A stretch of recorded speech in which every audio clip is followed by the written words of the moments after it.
Hola amigas, hola amigos, gracias por estar nuevamente en sintonía de nuestra plataforma La Mesa Redonda. Les saluda Sergio Marín Cornavaca. Hoy vamos a conversar como todos los martes con el doctor Edgar Parrales Castillo. Y lo vamos a hacer en un momento, digamos, histórico, porque hoy, 20 de octubre del año 2020, tiene sesión la Asamblea General de las Naciones Unidas, perdón, de la OEA, de Estados Americanos. En estas dos sesiones de hoy y mañana, que es de carácter virtual, el gobierno de los Estados Unidos va a intentar aprobar una resolución que ha sido formulada por el gobierno del Canadá. De ese tema vamos a hablar con Edgar, ¿verdad? Y también vamos a abordar otros dos temas, pero hoy, por la significación que tiene y además porque Edgar fue embajador de Nicaragua ante ese organismo multilateral, queremos saber qué puede esperar el pueblo de Nicaragua, cuál es la expectativa que tenemos. Hola Edgar, bienvenido. Hola Sergio, mucho gusto estar nuevamente con ustedes. ¿Cuál es la expectativa que vos crees que puede ocurrir en la sesión de hoy y mañana sobre el caso particular de Nicaragua en la Asamblea General de la Organización de Estados Americanos? Mira Sergio, hay expectativas de expectativas en relación a esta Asamblea General Ordinaria de la OEA, anual de la OEA, ¿verdad? Porque, por ejemplo, hay sectores nicaragüenses que han estado optando para que se declare ilegítimo al gobierno de Nicaragua. Hay otros sectores que lo que han querido es que la OEA, digamos, obliga al gobierno a cumplir los compromisos a los que se obligó y que a la vez, digamos, dé los pasos necesarios para proceder a propiciar el desarrollo democrático del país. En realidad, yo lo que veo es que el proyecto de resolución que presentó Canadá, que tiene una serie de considerandos que son válidos, que son los que fundamentan el contenido resolutivo, a mí me parece que hay una cierta desproporción entre los considerandos y el resolutivo. Los considerandos son determinantes, son tajantes, ¿verdad? Hacen un elenco, digamos, de todo lo que ha sucedido, de las violaciones a los derechos humanos comprobadas, de los crímenes de lesa humanidad, de la represión sistemática y múltiple de distintas formas que hace el gobierno y que continúa haciendo, de la existencia de presos políticos, etcétera, ¿verdad? Pero cuando llega a la parte resolutiva, a mi juicio, la veo un poco débil, la veo demasiado diplomática y debería ser más contundente. Por ejemplo, habla de que se insta al gobierno de Nicaragua, ¿verdad?, a que cumpla, a que respete los derechos, a que cumpla, a que, digamos, contribuya al restablecimiento de la democracia, del Estado de Derecho, etcétera, etcétera. Pero es que este no es el momento de instar al gobierno de Nicaragua. Este es el momento de demandarle, de requerirle, de reclamarle, de exigirle ¿Por qué? ¿En función de qué? Nicaragua es suscriptora tanto de la Carta de la Organización de los Estados Americanos como suscriptora y ratificadora también de la Carta Democrática, que son los dos principales instrumentos jurídicos de la OEA que tocan el tema de los derechos humanos, la democracia, la justicia, las libertades, etc. El gobierno de Nicaragua alega, hoy salió alegando en un previo el canciller Moncada Colindres, de que Nicaragua no ha dado autorización para que se toque el tema de Nicaragua en esta reunión, que le corresponde al gobierno de Nicaragua pedirlo y no lo ha pedido. Y que Nicaragua rechace que se toque este tema, este punto, y que Nicaragua no acepta lo que se resuelva. Pero tanto el canciller Moncada Colindres como el gobierno Ortega Murillo quieren sistemáticamente olvidar o ignorar o hacer que los demás no recuerden de que Nicaragua es suscriptora de estos tratados de carácter internacional. Y al ser suscriptora, Nicaragua está obligada. Dice el principio fundamental del derecho internacional, pacta sunt servanda. Es decir, lo que se pacta, compromete. Lo que se pacta, se debe de cumplir. Lo que se pacta, se debe de obedecer. Si Nicaragua pactó, lo hizo soberanamente. Nadie la obligó. Nadie metió un ejército aquí para decirle a Nicaragua tenés que firmar estos dos tratados. Nicaragua lo hizo libre y espontáneamente. Entonces, libre y espontáneamente está obligada. Debe de cumplir. Debe de someterse. El seguir alegando la soberanía en un sentido absoluto e irrestricto, eso ya no existe. Desde el momento en que los estados participan de los organismos internacionales o de los tratados bilaterales o de los acuerdos o los convenios, lo que sea, se obliga y en cierta forma compromete su soberanía. Ahora se dice que en el fondo es comparte soberanía, porque la misma obligación que asume este estado la asume cada uno de los otros estados que participan en ese tratado, en ese convenio, en ese acuerdo. Entonces todos se comprometen. Ya es una soberanía comprometida, no es una soberanía irrestricta y absoluta. Por lo tanto, ese argumento de que no pueden intervenir, eso es un argumento falso. Eso es un argumento totalmente sin base, porque Nicaragua misma asumió que se debe de comprometer. Por lo tanto, yo diría que está sobre el proyecto. Tal vez en la discusión, cuando llegue el punto de tocar el punto de Nicaragua en esta asamblea, hay algunos países que digan, no, vemos muy débil esa redacción y nosotros exigimos y pedimos que se fortalezca tal verbo, tal expresión, porque aquí lo que hay que hacer es contundente con el gobierno de Nicaragua, porque ya ha habido demasiada condescendencia con él, demasiada contemporización con él, y hay que exigirle que sea serio, hay que exigirle que sea fiel con su palabra, con su escrito, con su compromiso. Bueno, por eso es que yo digo que tiene que ser la resolución más fuerte.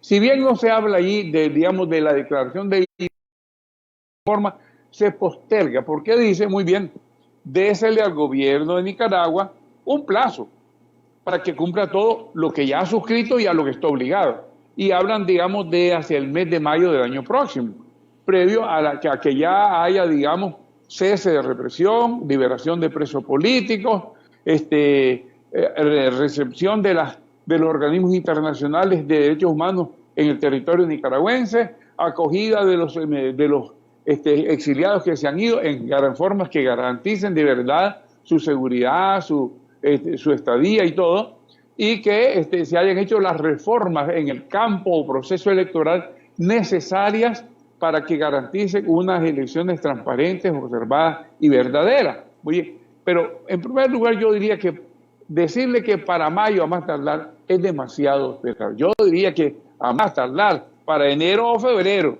del 2021, para que haya suficiente tiempo para que el pueblo nicaragüense, la oposición organizada, se pueda preparar debidamente para la lucha, la contienda electoral en condiciones aceptables. ¿Ya? Pero se dice, ¿ves? ¿Sí?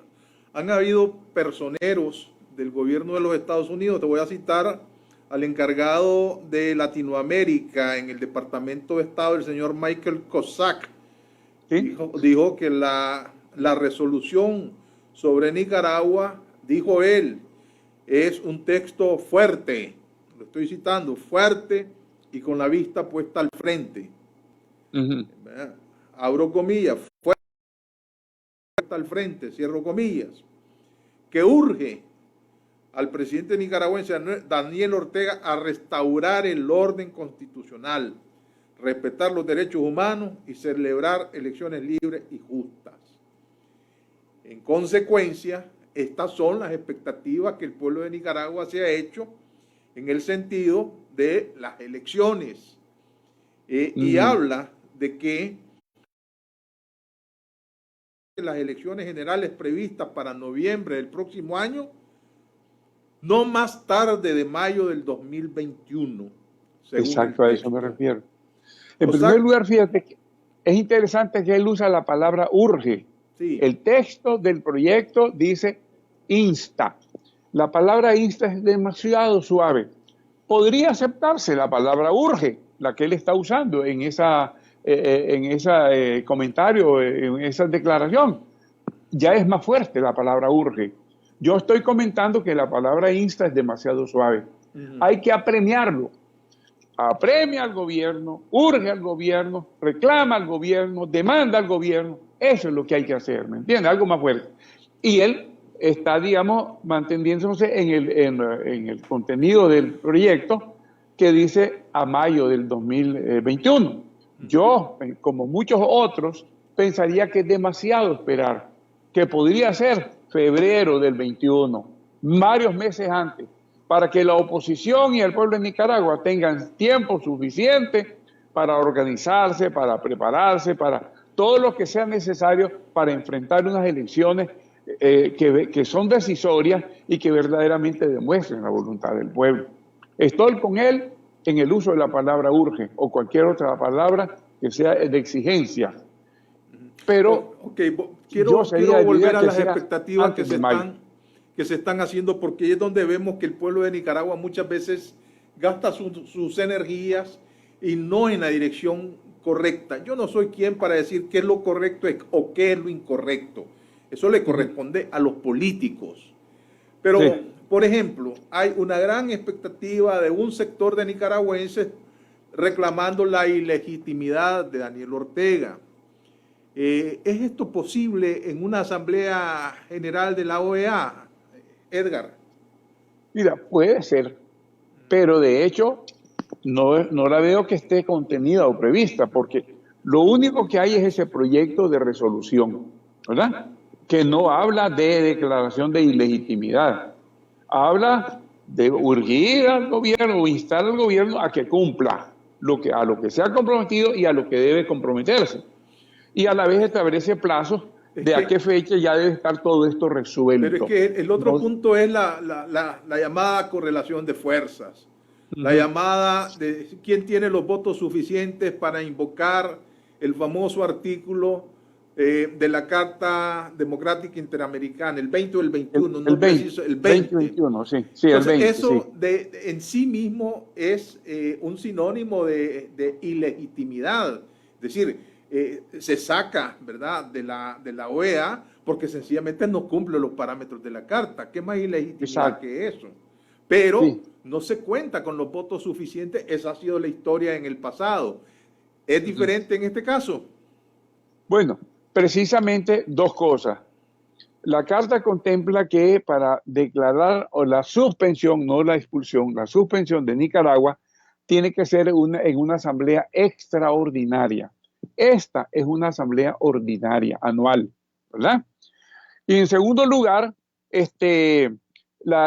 perfectamente cabe, digamos, que se diga, digamos, que se aplique el artículo 20, en su caso, pues si es en una asamblea extraordinaria, porque ya hay elementos suficientes para aplicarla. Además, para mí, las consecuencias de una suspensión serían prácticamente exactas o mismas que las consecuencias de una declaración de ilegitimidad. ¿Por qué?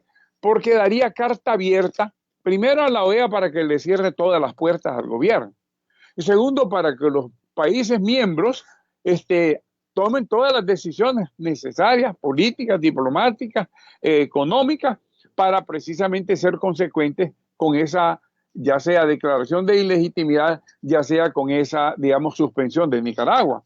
Porque en todo caso, aunque se le declare ilegítimo o aunque se le suspenda, el gobierno sigue obligado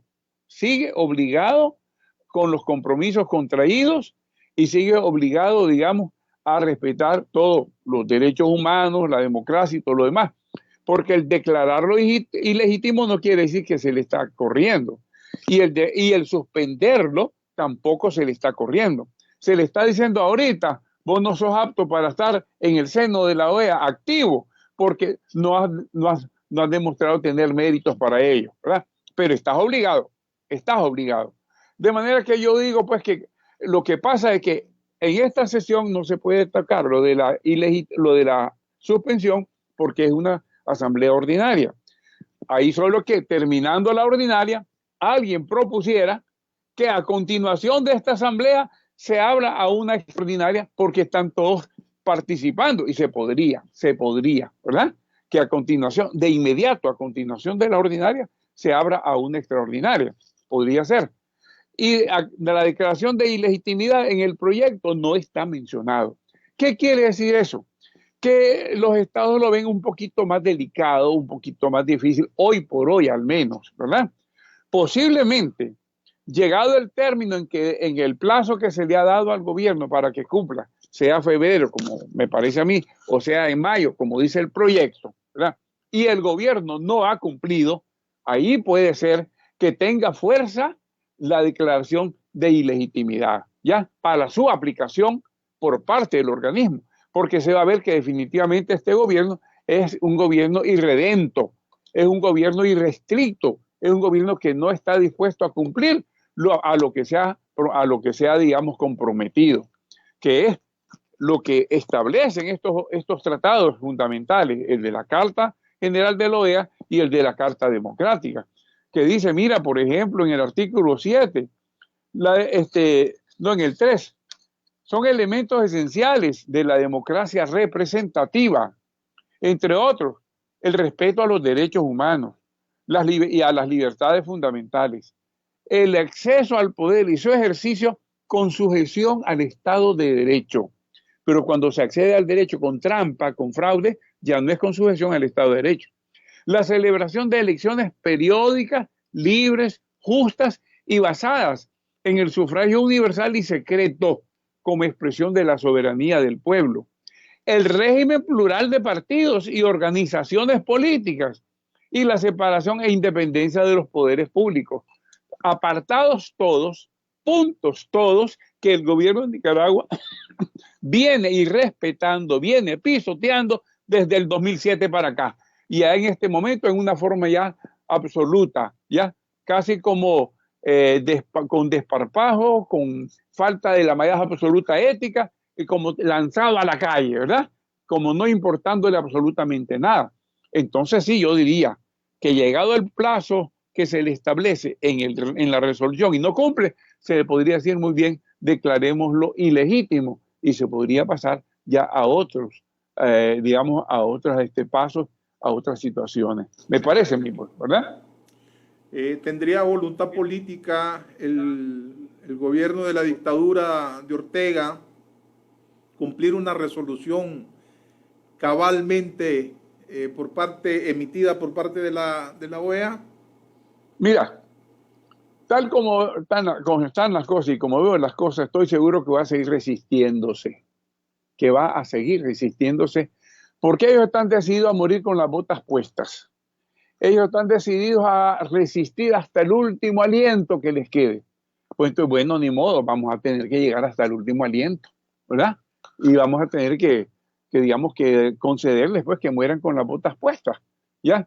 Pero definitivamente tiene que haber, digamos, una actitud más enérgica, más dinámica, más fuerte contra este gobierno para hacerlo. ¿Y dónde está el talón de Aquiles?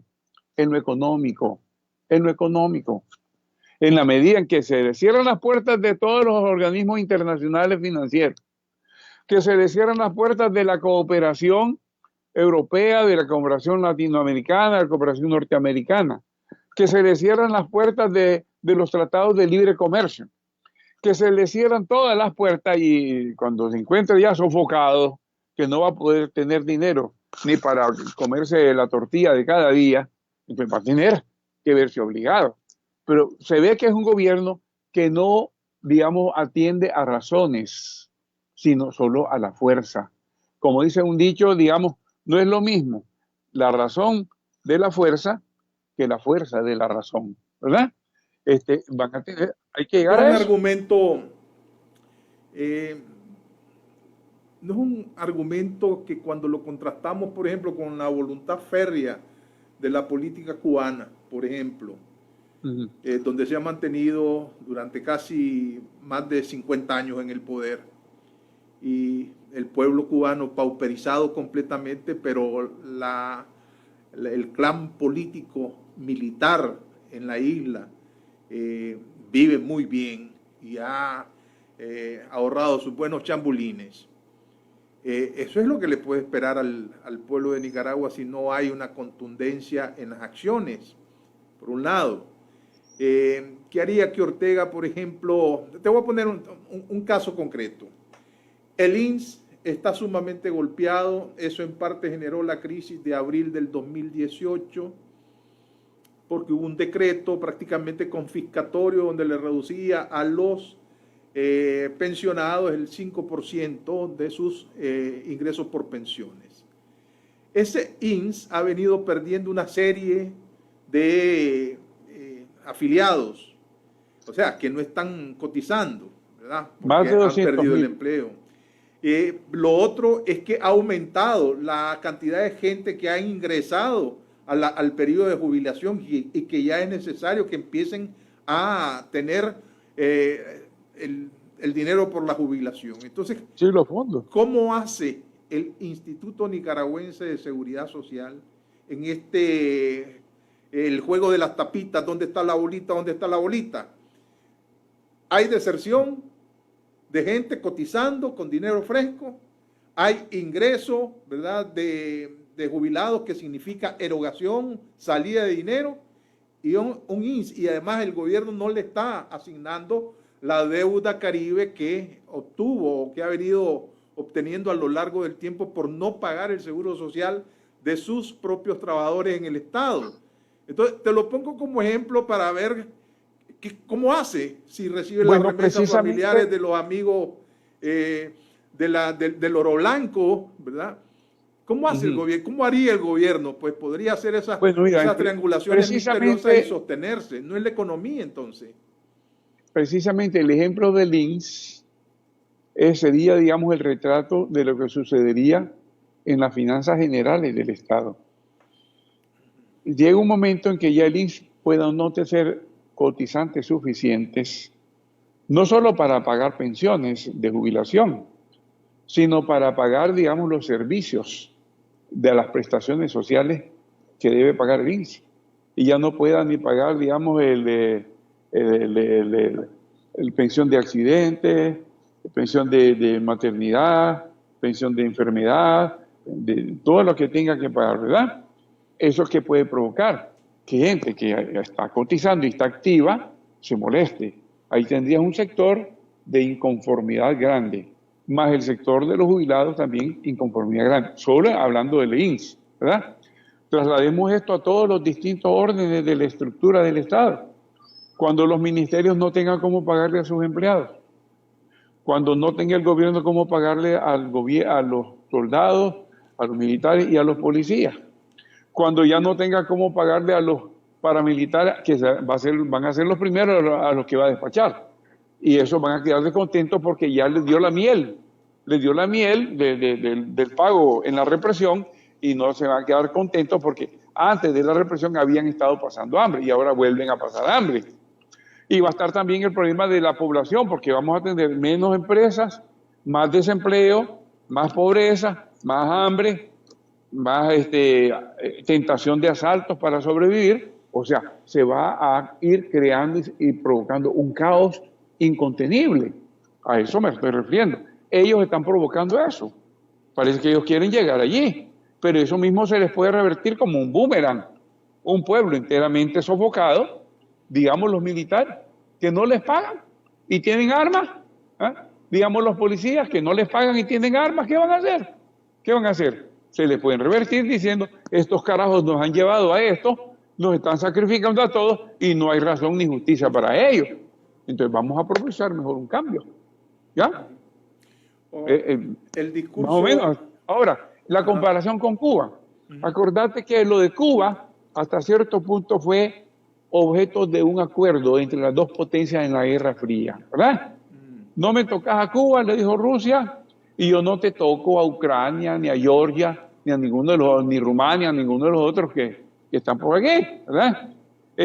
Y eso es lo que ha sostenido prácticamente el esquema de Cuba y hasta cierto punto, digamos, les ha permitido sobrevivir, aunque lo del embargo y eso ha sido hasta cierto punto porque ha habido muchas maneras como Cuba se ha, digamos, abastecido, ya sea por vía de intermediarios, ya sea inclusive por vía de los mismos Estados Unidos que en determinados momentos le han dado facilidades para que se abastezcan.